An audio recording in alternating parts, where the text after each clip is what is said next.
Hi friends, welcome to flames to fashion. இன்றைக்கி கவிஸ் கார்டனிங்கில் நீங்கள் பார்க்க போகிறது இந்த பூக்கள் தான். இது என்னென்னு தெரியுதுங்களா? அடுக்கு நந்தியாவட்டைன்னு சொல்லுவோம் அந்த பூ. இதிலே ஒத்த நந்தியாவட்டையும் இருக்குது, அடுக்கு நந்தியாவட்டையும் இருக்குது. இந்த பூ நல்லா வாசனையாக இருக்கும், உங்களுக்கு பார்க்க அழகாக ரோஸ் மாதிரியும் இருக்கும். பட் இது இப்போ சீசன் குறைஞ்சிட்டதுனால இதில் பூக்கள் அதிகமாக இல்லை, வெறும் மொட்டு மட்டும்தான் இருக்குது.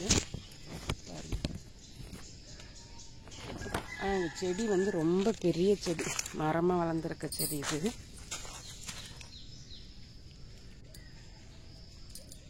இது வந்து படர்ந்து ஒரு அடர்த்தியாக வளர்கிற செடி. இது கொஞ்சம் எங்கே பார்த்தாலும் படர்ந்துச்சுன்னு சொல்லிட்டு நான் பிடிச்சி கட்டி வச்சுருக்கிறேன். இதை க்ளீன் பண்ணுறதுக்கு கஷ்டமாக இருக்குன்னு சொல்லிட்டு.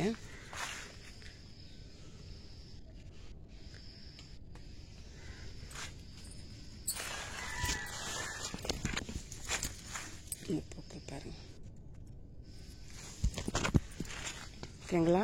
இப்போ இதிலேருந்து ஒரு சைடில் ஒரு செடி ஒன்று வந்துச்சு. அந்த செடியை நம்ம கட் பண்ணி போட வேணாம் அப்படின்னு சொல்லிட்டு அதை எடுத்து இன்னொரு இடத்துல நட்டு வச்சேன். நான் சொன்னேன் இல்லைங்களா, அந்த செடியிலேருந்து ஒரு குட்டி செடி வந்துச்சு, அதை எடுத்து இன்னொரு இடத்துல நட்டு வச்சேன்னா அது இந்த செடி தான். அது கொஞ்சம் நிழலில் இருக்கும், இது கொஞ்சம் வெயிலாக இருக்கும். இது நல்லா வளர்ந்துருக்கும். இதுலேயுமே அதே மாதிரி பூக்கள் வந்திருக்கு பாருங்க.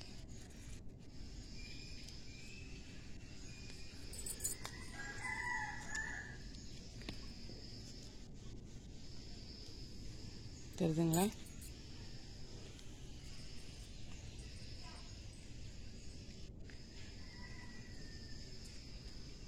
இது ஒரு டைமில் வந்து அவ்வளோ பூ பூக்கும். ஒரு முழமாக கட்டுற அளவுக்கு நிறைய பூ, நிறைய மொக்கு வரும் ஒரு டைமில்.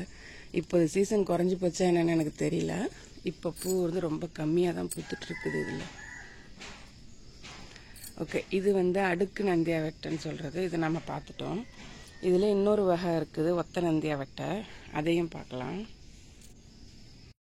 இந்த தெரியா நான் சொன்ன ஒத்த நந்தியாவட்டை. இந்த பூ எப்படி இருக்குன்னு பாருங்கள். எனக்கு என்றைக்குமே சாமிக்கு பூ வைக்கிறதுக்கு பூக்களுக்கு பஞ்சமே இருந்தது கிடையாது.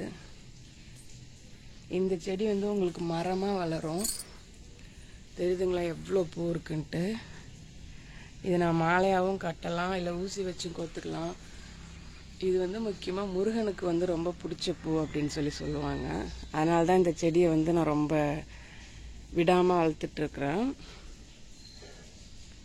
இந்த செடியோட கதை பெருங்கதை. இது தப்பி பொழைச்ச செடின்னு சொல்லுவோம் இல்லைங்களா, அதுதான். இந்த பக்கம் ஒரு வேப்ப மரம் ஒன்று இருந்துச்சு. அந்த வேப்ப மரத்தை பொக்லின்னு வச்சு நோண்டியாச்சு. அப்போ வந்து அதுக்கடியில் இந்த செடி இருந்துச்சு. வேப்ப மரத்தை நோண்டும் போது அந்த செடியும் போயிடுச்சுன்னு நான் நினச்சேன்.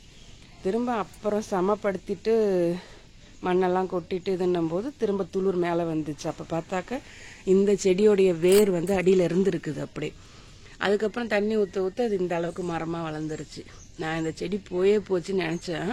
பட் அதுலேயும் தப்பி இந்த செடி வந்து இவ்வளோ மரமாக இவ்வளோ பூவாக பார்க்குறதுக்கே அழகாக இருக்கும்.